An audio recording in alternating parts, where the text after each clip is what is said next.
When I saw Bill Whittle walk in, oh shoot, I want to walk out. But anyway, I want to thank, first of all, my new wife, Arlene Patao. Would you stand up, Arlene?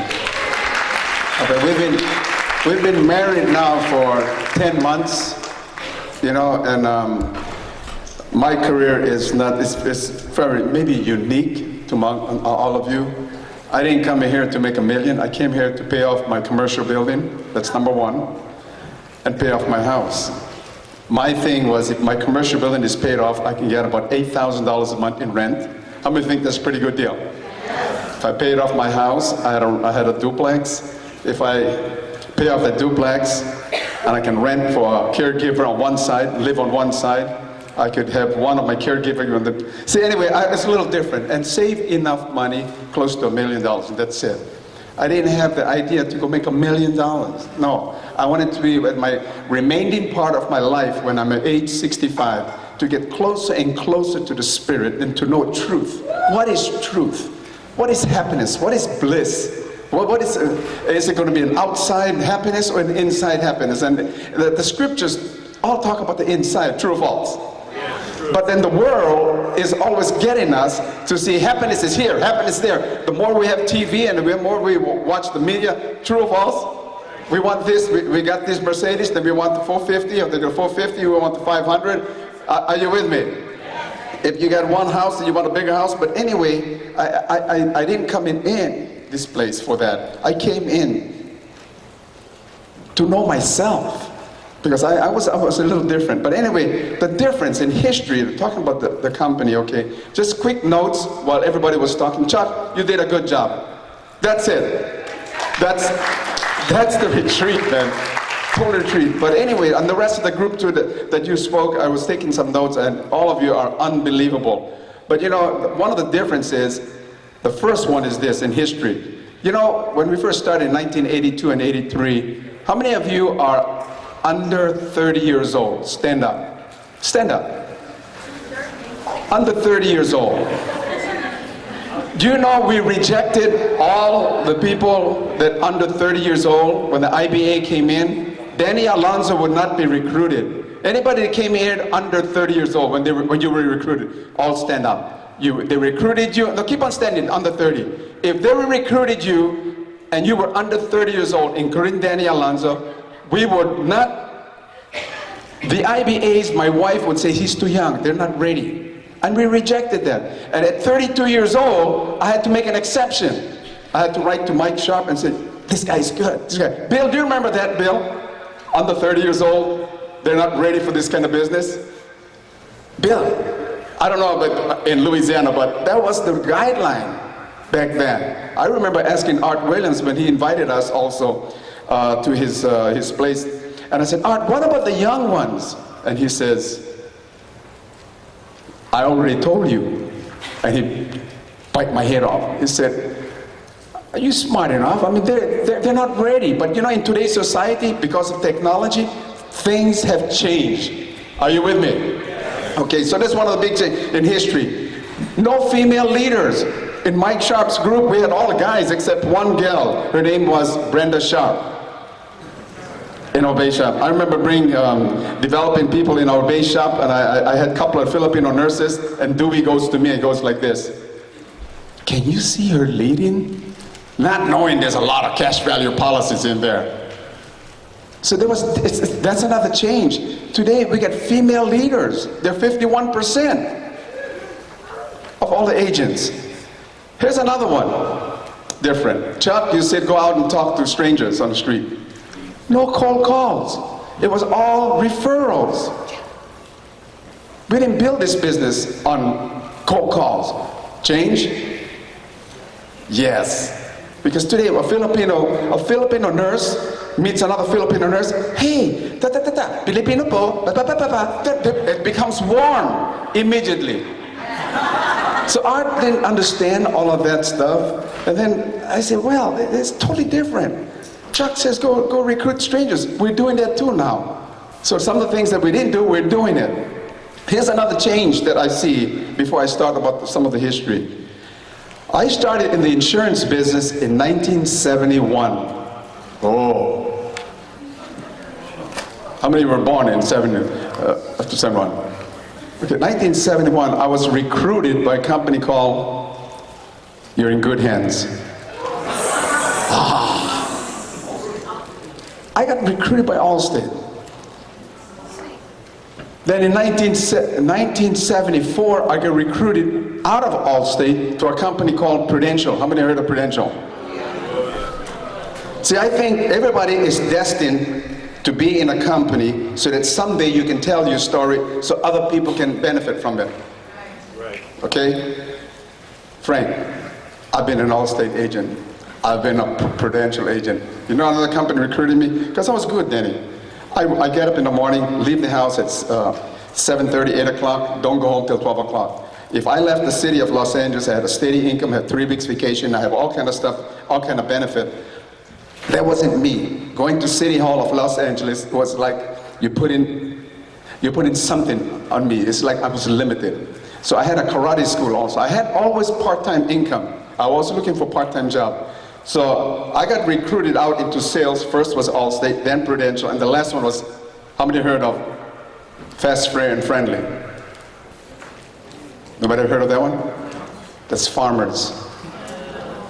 Oh my gosh, okay, and you know the irony of this, I hated life insurance. See, I don't know why, but I think God put me through all these companies to someday I can tell you folks stories. I can tell this story that, you know, those companies recruited me and they wanted me to sell life insurance with low value, high costs. And they paid me 50% if I did that. If I sold term insurance, they paid me 20% commission. So they got me what? My hands tied. That's why I became an auto insurance agent. So by the way, keep me time. Where's my time? 12 more minutes? Wow, okay. But in 1982, I think this was all happening for a purpose. It was back in 1982 when Dewey Cass invited me. Well, actually, I was recruited by a Prudential agent who also believed in term. He recruited me. Actually, I couldn't join because I was with Farmers. I had my wife come in first. So I didn't understand who this guy, Art William, was. He said he hates insurance people. I can't stand them. And they're a bunch of crooks. And I don't like guys with hair. And I had a lot of hair then. And everything that came out of his mouth was scumbags, those scumbags. And I was sitting there, I was saying, I'm not a scumbag, man. I believe in that stuff, what you're talking about. I believe in that term insurance stuff. So what happened is, throughout maybe 3 or 4 years with the company, from 82 to about 85, even Mike Sharp was still eyeballing me. Someday, Mike used to say, he'll join us. He knew my heart was in it. So I came in for my own personal reason. Because if I have all these agents and they all send me auto insurance, can you see my book of business grow? My renewals at the time was 6,000. When I joined, my renewal with Farmers was 6,000. I wanted to build my renewal up to 10,000. And if everybody sent me one order a month, I said, man, I'm going to clean up on my renewals. Not to know that I fell in love with the crusade more and more, the mission about this company. Certain things that I fell in love was like, it's not what you make, it's what you keep. And that makes sense. I said, if I'm going to be with a company, I like to be with a company that I can say, for the rest of my life, I'm enjoying what I do, and I'm helping people. So, a couple other things that my experience in the insurance business, in financial service, back in 1971, we're back again, when I was with Allstate, there was no Latino in the insurance business. Some of you, when you're talking right now, I said, man, you sound like Bill Whittle. Some of you sound like Mike Sharp. Most of the Latino that I know are your grandparents. I'm 69 years old, folks. This year I'll be 69 years old. I only know the people who barely spoke English. I didn't know like Chuck McGrady. Man, you guys are talking just like Dewey Cass. You got silver spoon and you can talk good. So the kind of Latino that I knew are people who don't speak English throughout my career in this business. Then when I met Danny Alonso, I said, wow, this guy is amazing. What's coming out of his mouth? He sounds like Primerica, even though he's been in for like 3 or 4 years. So that inspired me. Then I was looking at you. I said, boy, you got all the things that come out of your mouth are coming out just like Primerica people. So let me go back real quick, 9 minutes, right? I think this company was formed, in my opinion, Bill, is when Art Williams' father passed away. When the Lord took Art Williams' dad, that was the beginning. I give credit also to Art Williams' dad because he was the one that the Lord took. And because of that, I think he had 10,000 cash value policy, or 15, I don't know what it was. And the struggle that Art Williams went through, no, that Angela Williams went through for 5 years, that made Angela, Art Williams' mom, to go and get a part-time job, which she didn't work before, but she didn't have any money.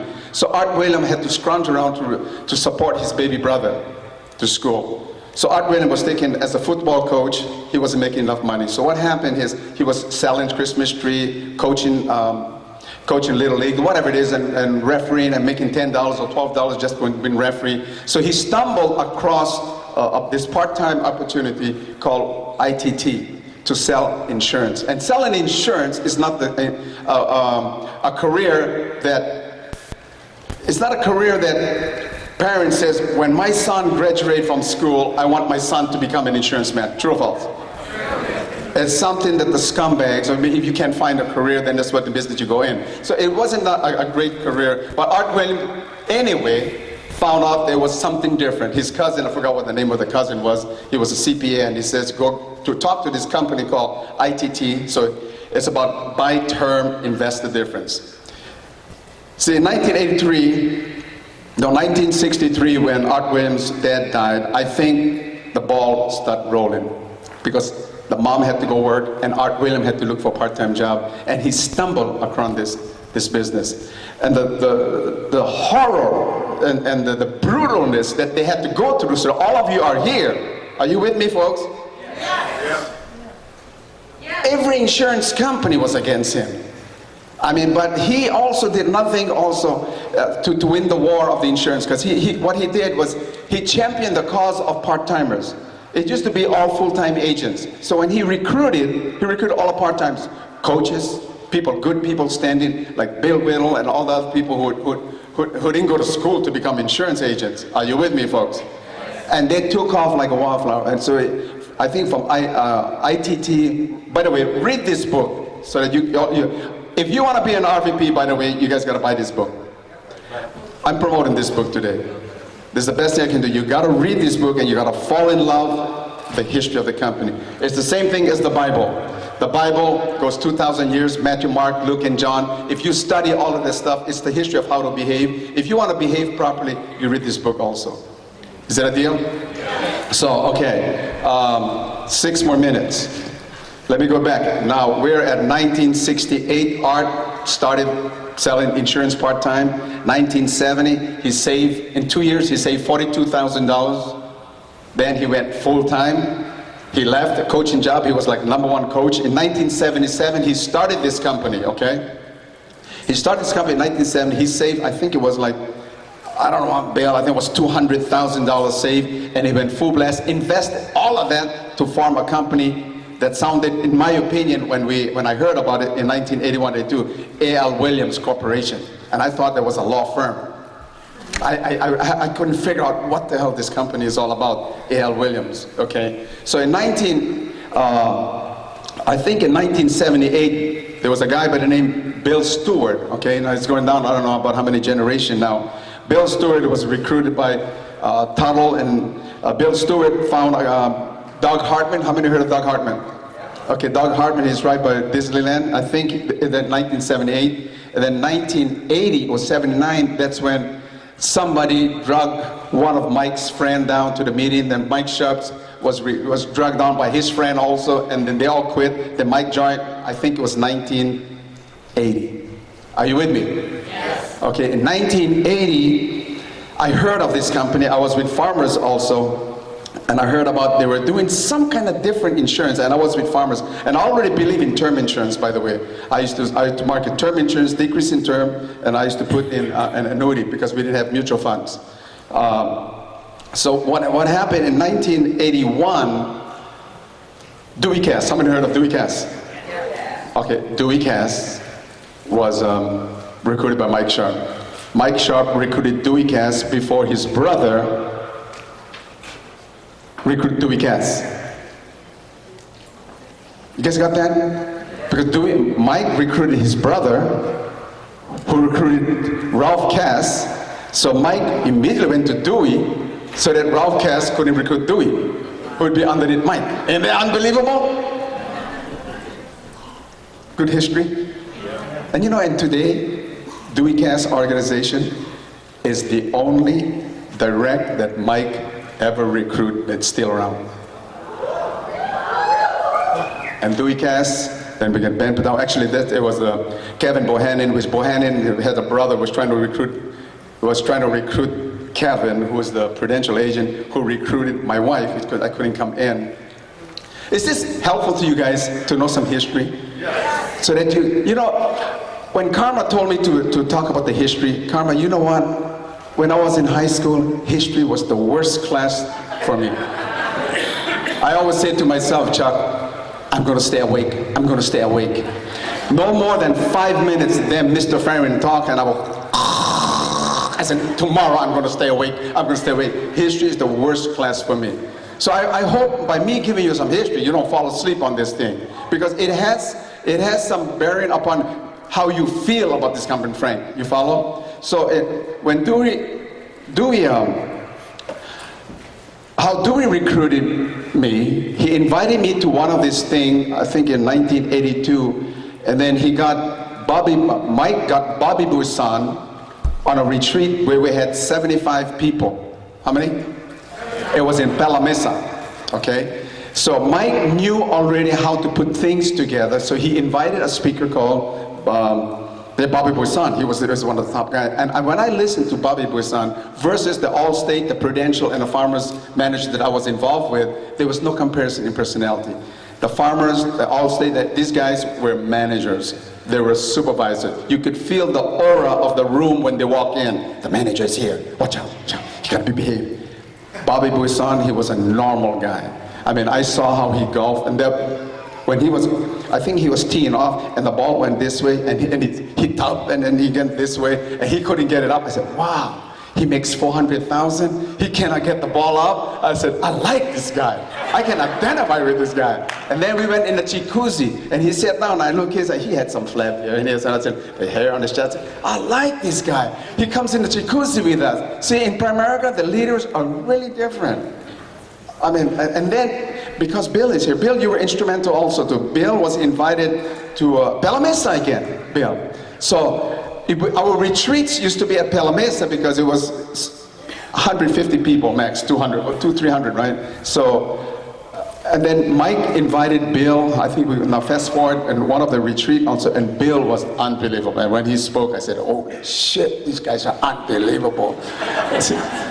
But I like the leadership. I like these guys. Okay, so 1983, I signed up my wife because I was still on the side watching this thing, and I said, with Farmers, I don't see any fulfillment writing auto insurance. I can't see it for the rest of my life doing this. And Mike did contests and he did all this. I got swept up with what he was doing on all these events. So I put my wife in for a whole year. Okay, and then from there, I think we recruited from 1983 to 1984. It took us like 2 years, Chuck, and we built our base shop. I think at that time, to be an RVP, if Bill remembered, we had our dog and pony show, and I really wish I could have done something with you guys, but it was, you recruit 125 to 150 people in 2 years. Out of that, we had like about 60 license.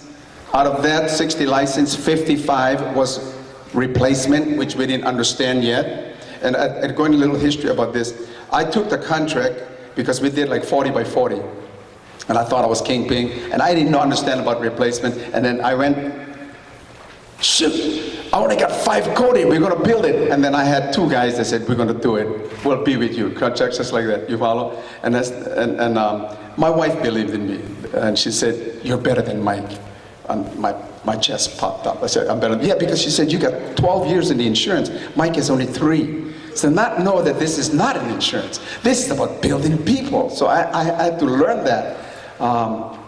So Going really forward, all right, 1983, 84, 85, and 1989, the company, we went up to like 289,000, almost 300,000 in income, and we built a new base shop, and Art sold the business, and then I had, like, when Art sold the business, I lost all my people. I had 50,000 chargeback. And your RVP was one of the instruments for me to stay here, Hector Lamarck.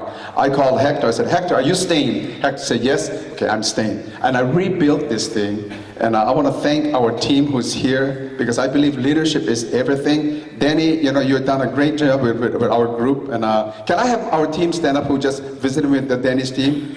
I want to thank you guys all, because I know that the money that is involved in this, you know, you paid the price to be here. You all want to be RVPs. And Danny, who knows, someday, you know, someday we're talking, Danny and I are talking, but it's a different world today from before. We all have this iPhone. Before, when my wife used to do the paperwork, we were doing like 100 apps, and her whole office was all files.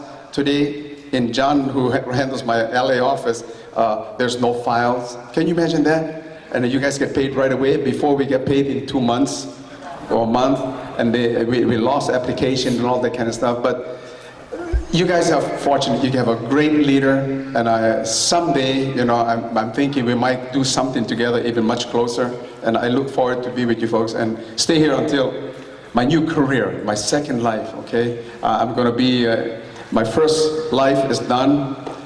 That's history. Primerica gave me another life, and I'm really thankful for the Lord who put Arlene into my life, and she's really the leader. I want to become a spouse now. Because she's the charger. She's looking at all the reports, and she knows Chuck, she knows your numbers, she knows Danny's numbers. She said, look, we're almost close to Chuck. Look, we beat Danny last month. Look, okay, I said, good, thank you. Let me go do my gardening. So anyway, folks, I hope this inspiring you.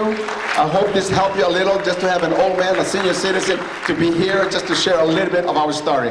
Thank you very much. I love you all.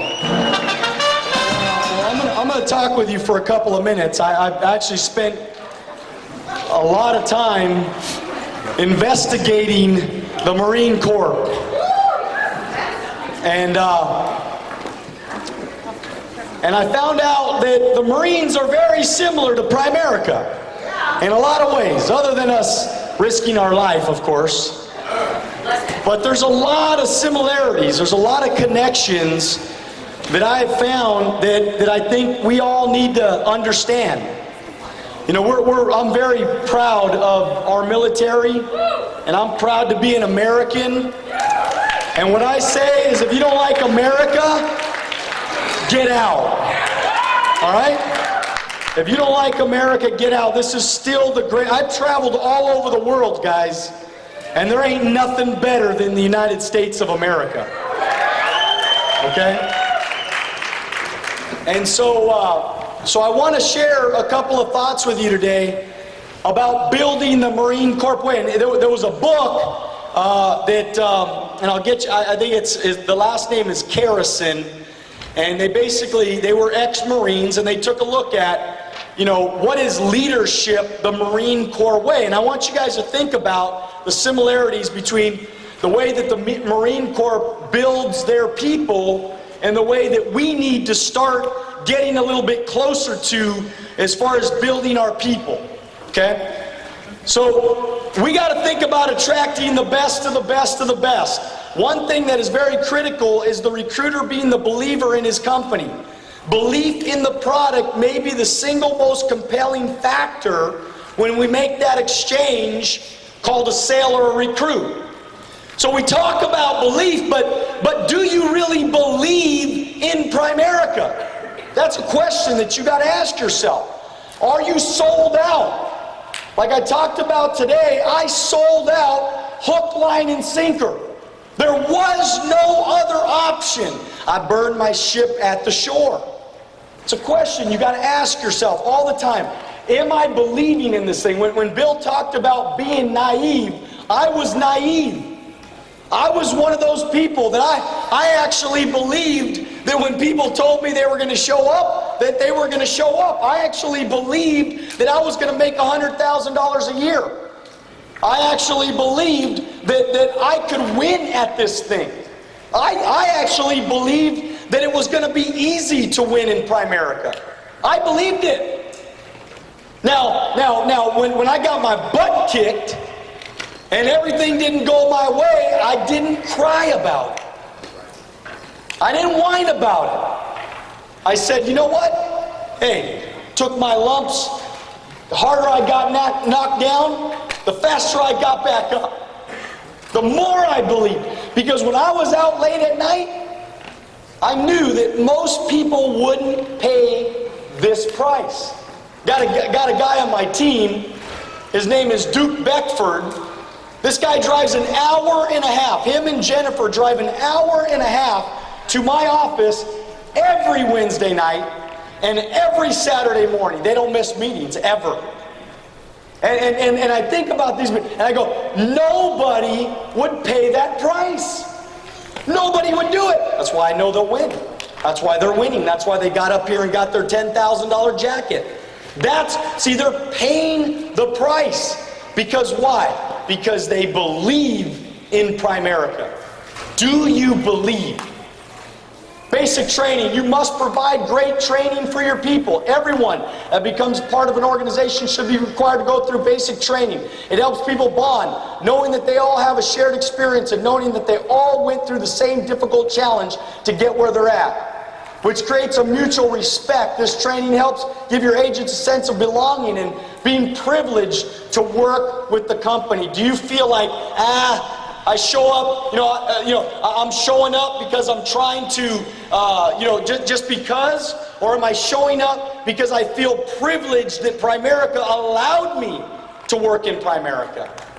See, I feel privileged that they said yes. See, I didn't have to show my resume. I didn't have to tell them all the crap I did in high school. I didn't have to explain away all my experiences that probably need explaining.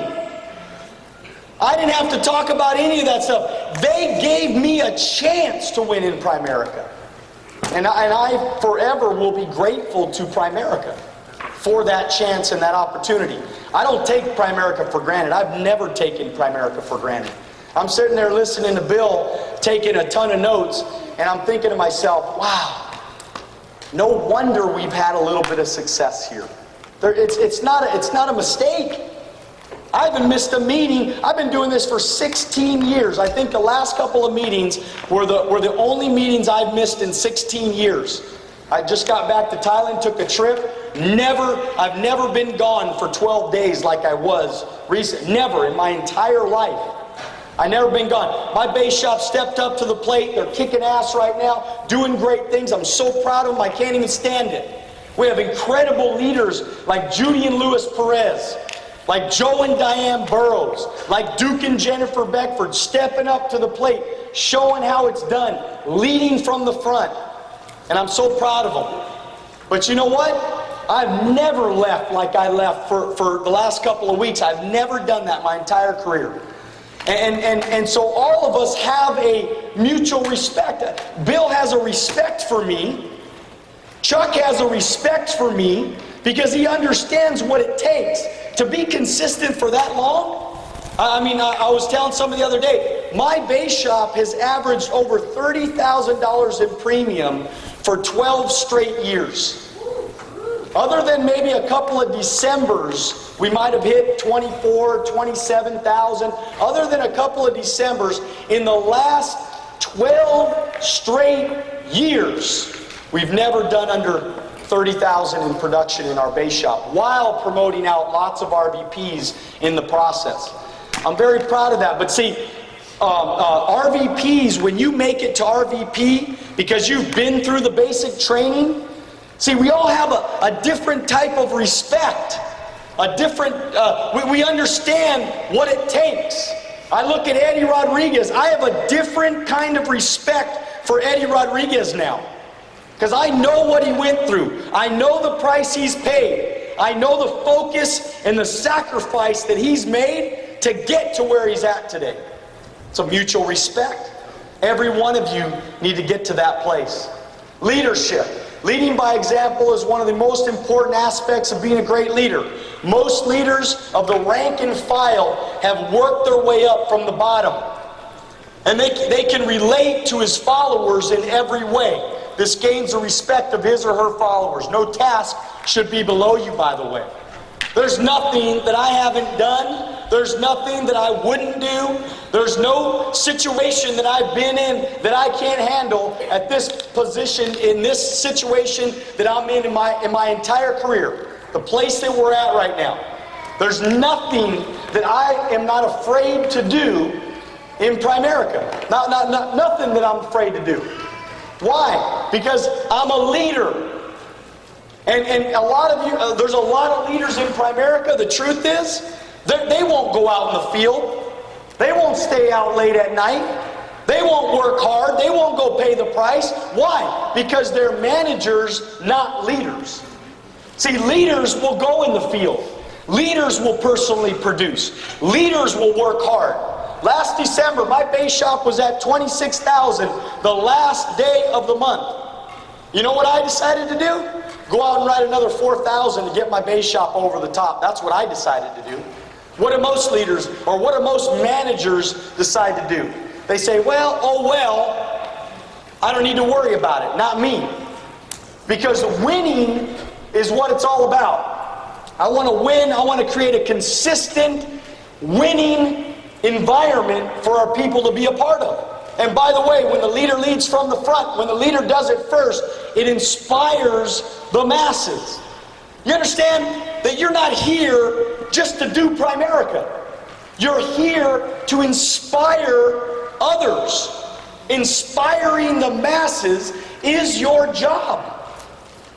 Hey, look, you may be making money right now. You may be, having a little bit of success right now. So you have a responsibility. If that's you right now, you have a responsibility to continue to inspire the masses, to continue to inspire others, to keep going, to keep pushing forward. That's leadership. Middle leadership, leading the mission. In the Marine Corps, these leaders are the officers. The relation between officers and enlisted men should in no sense be the superior and inferior, nor the master and servant, but rather the teacher and scholar.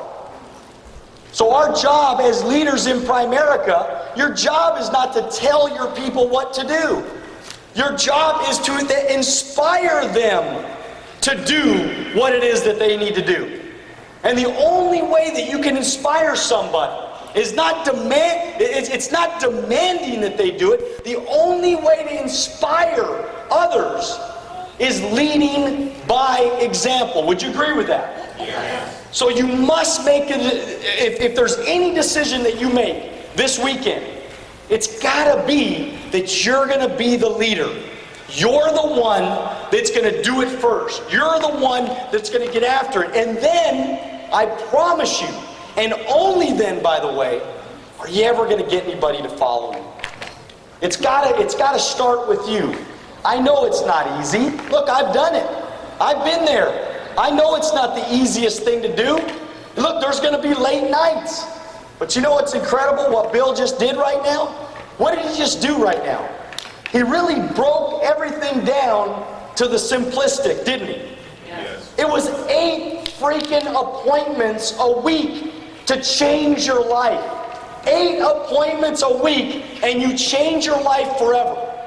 You have a life that others will want to emulate. You'll build a life that to be able to take care of your family, travel the world, do the things that you want to do forever and ever and ever, because you made a decision. Not forever, but made a decision to set up 8 appointments a week. Could you commit to that? Yes. 2 of you. Yes. 2 of you. I heard 2 of you say yes. So I said, will you commit to that? Yes. Well, that's a little bit better. So some of you still don't get it. When I say, will you commit to it? Yes. You know what? Wait. You know what you got to say? Is you got to say yes. You know why? Not just to say yes, and by the way, I'm telling you why you need to say yes. It's because the person next to you is watching you. And if you don't say yes, they don't say yes. If you don't believe, if you don't commit, they won't commit. That's why you need to do it. That's why you heard me. Every time Bill asked a question, I answered it as loud as I possibly could answer it. Why? Because I wanted the people around me to hear me submit and believe in what the speaker was saying. That's why we do it.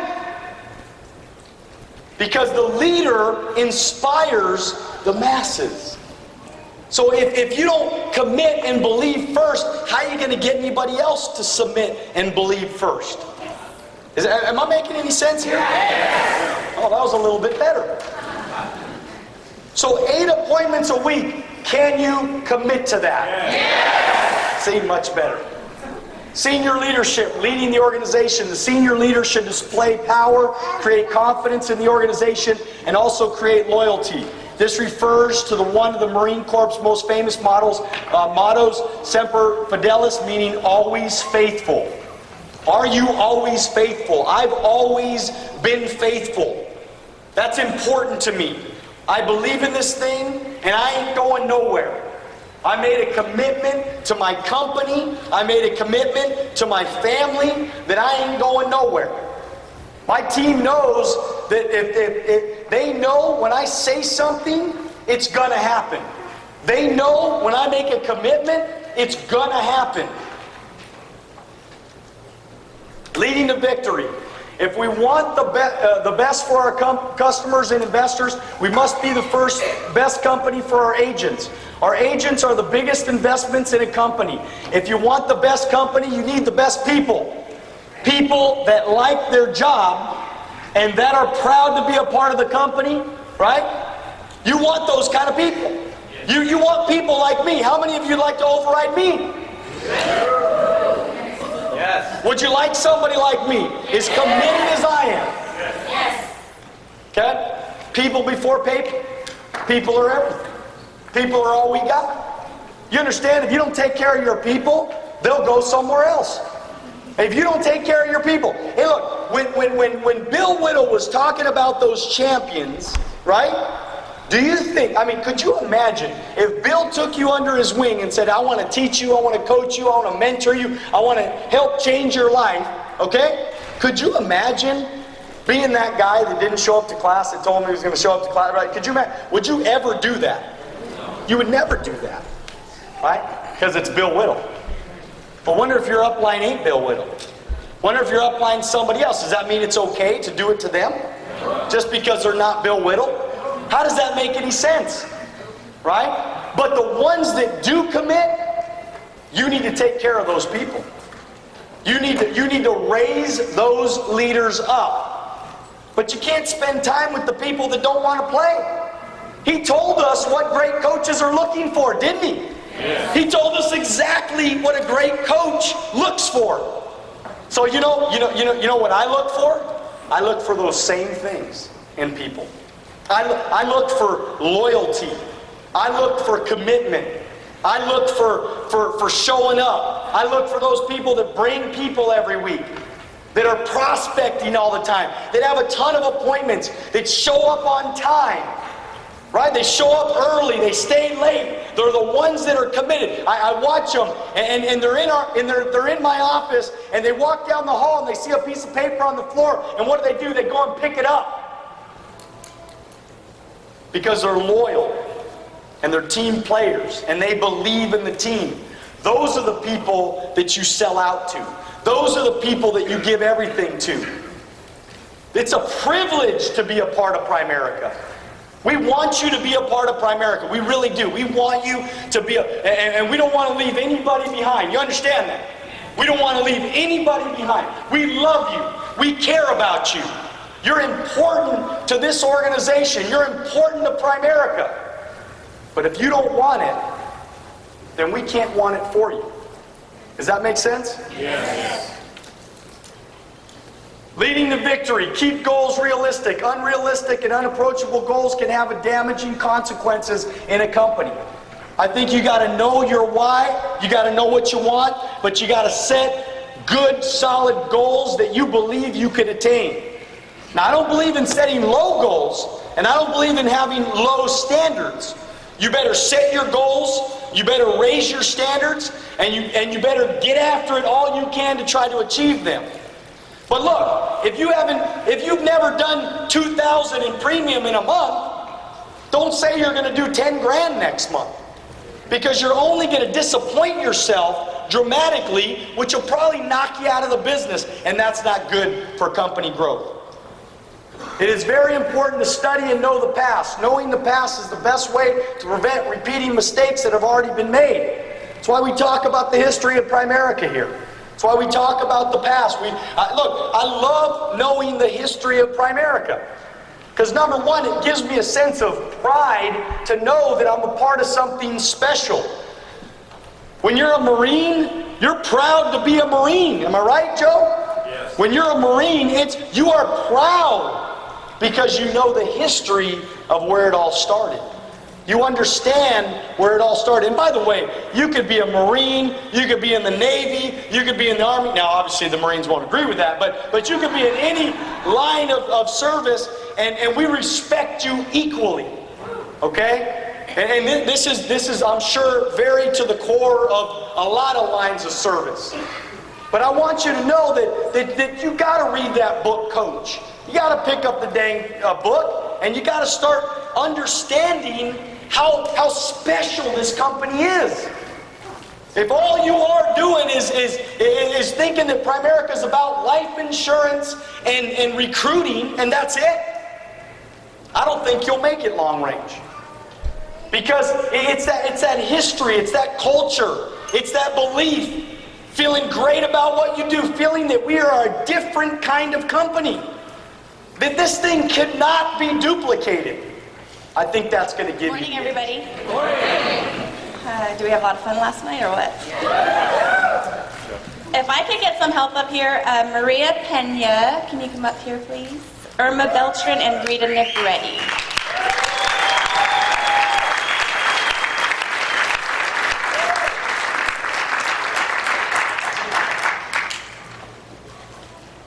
Is she in the bathroom?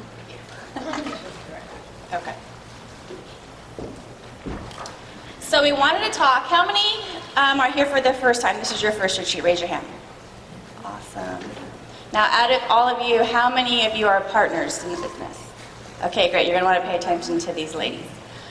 First, I'm going to talk to Irma. I'm going to ask you a couple questions, and we'll just kind of share the microphone here. But what made you say yes to the Primerica opportunity? For me, it was a no-brainer when we saw the opportunity. It was perfect timing. You didn't tell me I was speaking. It was perfect timing. We had just had our baby, and I did not want to go back to work, so it was just a no-brainer. And then, you're licensed, right, Irma? Yes. Your license, Rita? Your license, Maria, right? See? So a clue here is everyone's licensed. So even if you're the partner, being licensed is very important.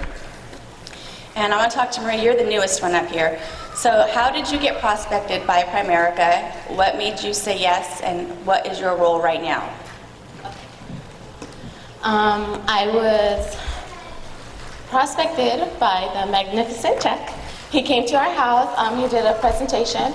We were helping out a co-worker of Roger's. That's how I got prospected. Right, we were a training appointment. I originally signed up first. Roger had the good job, and the story he tells is he just came along because he didn't want Chuck to do anything. Get fresh with me. So, good thing that he did come along though, because I mean, who would have known? He would have, been the stud and took over and did it all. Okay. My role as far as our partnership, I'm just here to help with whatever he needs help with. I do, KTs. I prospect also. Not, like crazy. I don't go out and, okay, I'm going to prospect from this time to this time. When I'm out, I talk to whoever's around me. Somebody was talking about at schools, you take your kids to school or soccer games or Starbucks. I'm there a lot, so I just talk to whoever's around. I help with the licensing. I do the licensing. I do the back end stuff. Our team, I stay really close to everybody. I let Roger know where everyone's at as far as like getting district promotions. We have a chart. I keep track of everybody's recruits, premium. You know, just whatever he needs help with, I'm there. There's nothing I say, well, I can't do that. That's just you. I do whatever I need to do. Right now I'm studying for the securities. I'm going to pass it, and we're going to go RVP.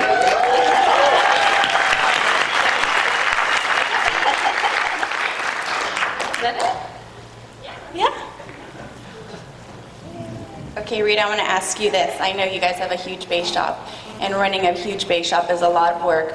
So let's just say you have partners that are coming to the op night. What do you tell them? Like, how should they act when they come to op night? What are the rules of your office to get an awesome op night? Well, first you need to participate. So you can't come and show up to be a spectator. You have to be there to work. Op night is your recruiting night.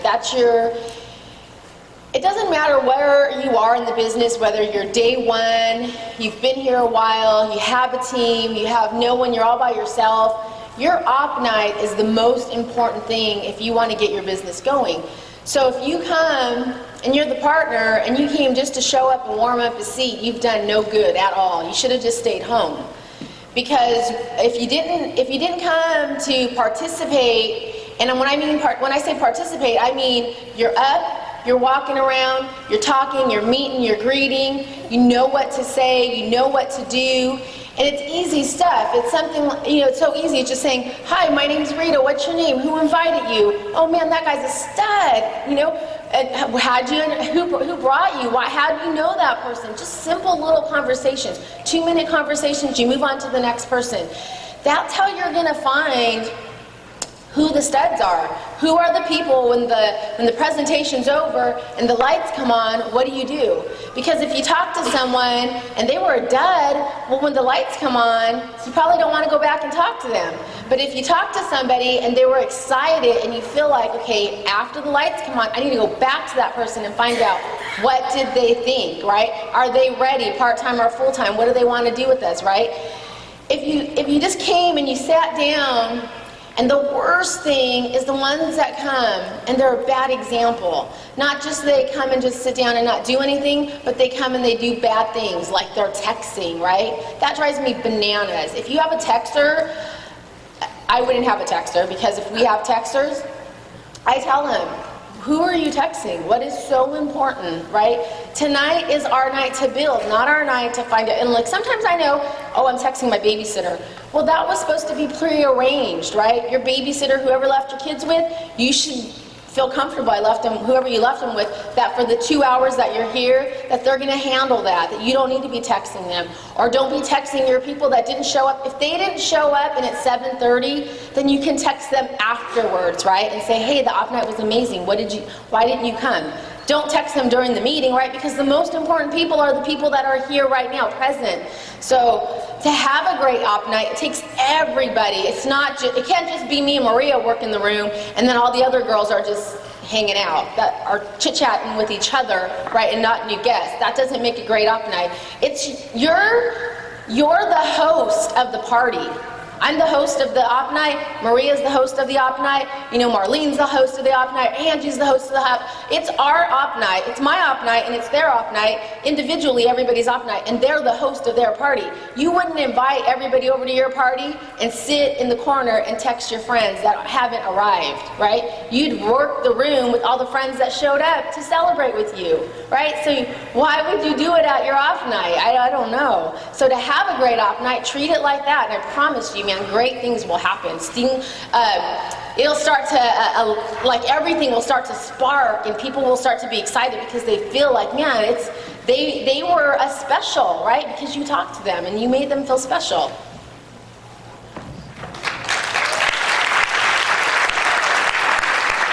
I'm going to ask you guys each the same question. What piece of advice would you give a brand new partner? They're just starting off.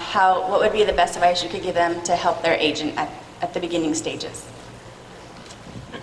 Probably, I would say to always show up to everything together, because this is what's going to allow you to see what the business is really about and get a clear understanding of it, and then you'll be able to make good choices from that point on.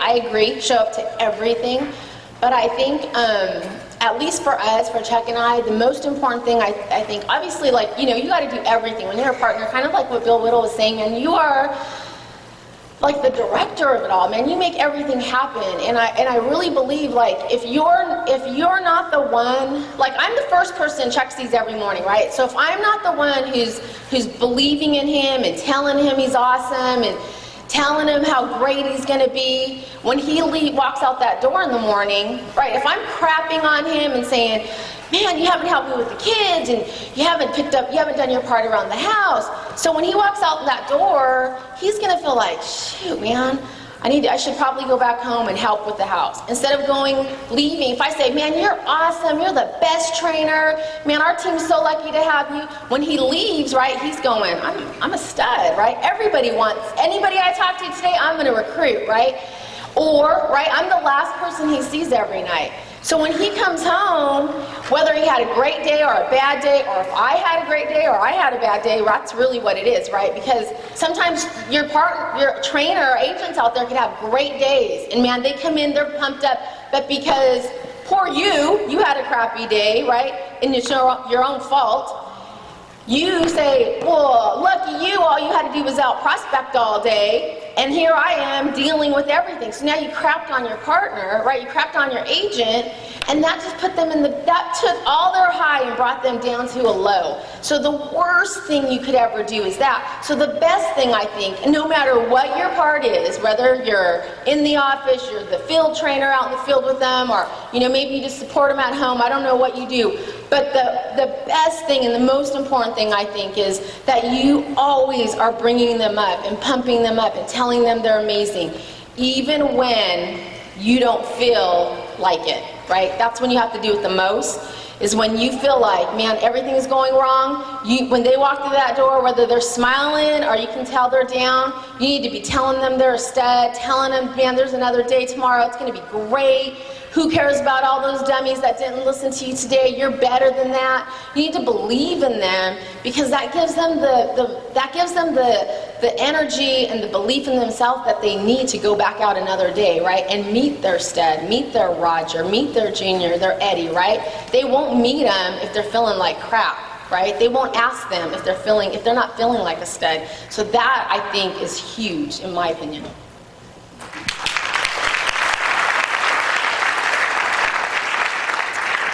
Okay, I agree with you guys both. Also, of course, attend everything together, uplift your partner. My belief is you guys both get licensed. I think you guys, for me, it's really important to be able to, okay, let's say something happens to Roger.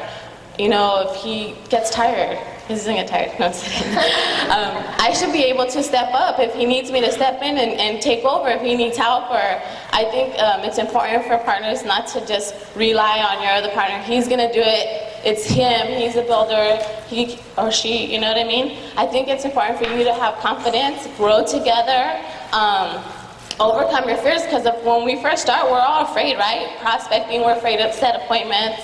Overcome your fears together, and I think this company is amazing. It brings you together. I mean, what other company can you work with your partner side by side? I mean, sometimes, yeah, you have your challenges, but you know, to be victorious together, it's a great feeling. Chuck always uses that analogy, you know, the rowboat. Okay, if you guys are trying to get to a final destination, if your partner's the only one rowing, how fast are you going to get there? You need to pick up another, what is it, an oar, and row together, right? So you guys get there a lot quicker. So that's what's in my mind. If we both get on this together, we're going to get to our goals and dreams a lot faster than if I just let Roger do it. Yeah, that's all.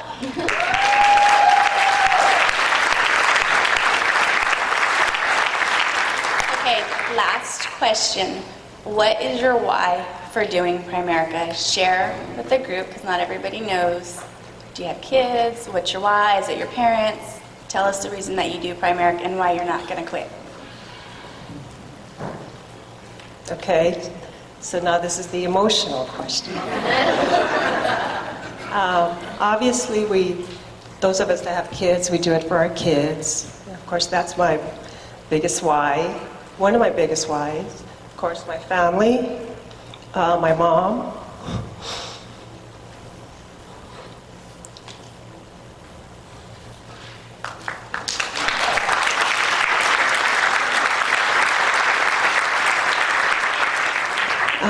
My mother's, elderly, and I want to show her a great life to pay her back.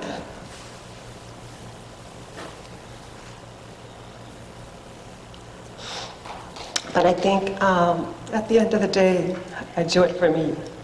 I do it because I don't just want to be, just average and ordinary. I want to be great.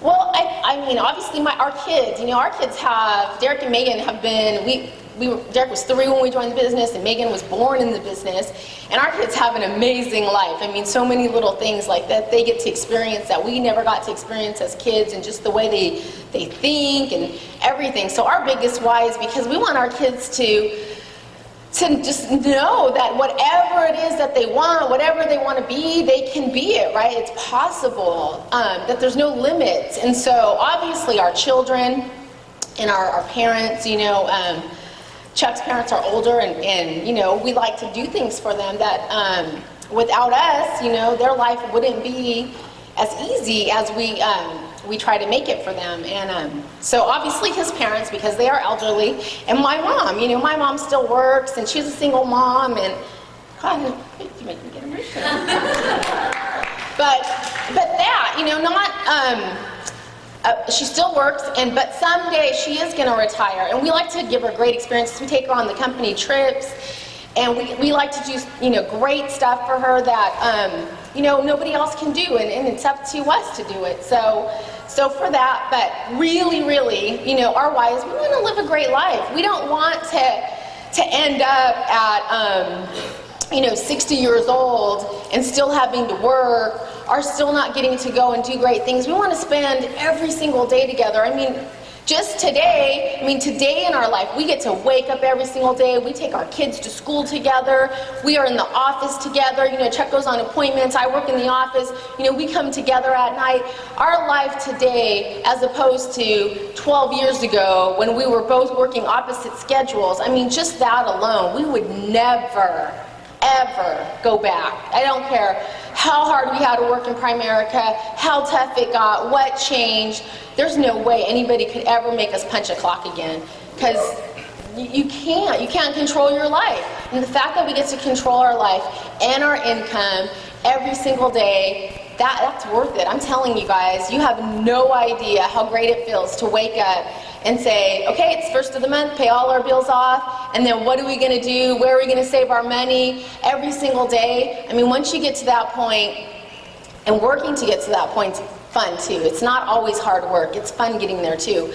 But when you get there, I'm telling you, there's no way ever we would ever go back to having jobs. We just couldn't. We'd get fired. Seriously, they'd fire us.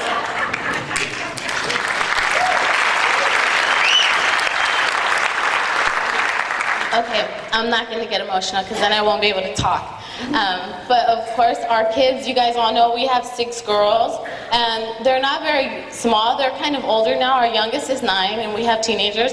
So we see the amazing life Daniel has, Bill Whittle, Rita and Chuck, the freedom, the amazing places you guys get to go.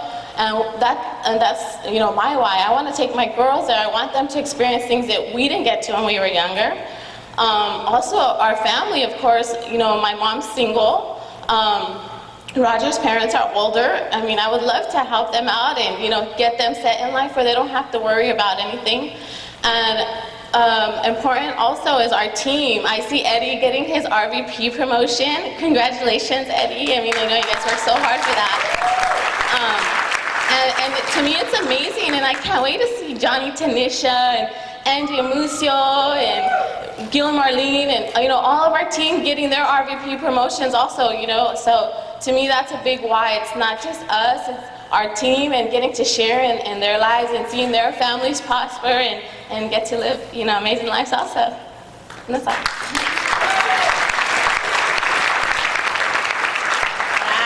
See, guys, if you have leaders like this on your team, how can you fail? You need to ask yourself, all you partners sitting out there right now, maybe today you're brand new, you don't see yourself on the stage. I guarantee you none of us saw ourselves on the stage the very first day we got here. It's just something that you work at. You get better, your why gets bigger, something happens in your life where you need to do Primerica, and you just grow every day a little bit, and then one day, before you know it, you're on the stage and you're a totally different person. Your life is different, your kids' lives are different. Ava was talking to somebody the other day and she said she wants a zebra. I'm like, okay. I said, Ava, that's kind of a lot of zebra poop you got to pick up, She's like, oh no, I'll just hire somebody to do that. So your kids listen to what you're talking about. So if you're at home and you're complaining and whining, you're going to have complaining and whining kids who are going to grow into complaining and whining adults. Or your kids are going to grow up and they're going to hire people to do the things they don't want to do. So you got to watch that, And same thing with your spouse, with your partner. You got to watch how you're talking around them, because they catch it too.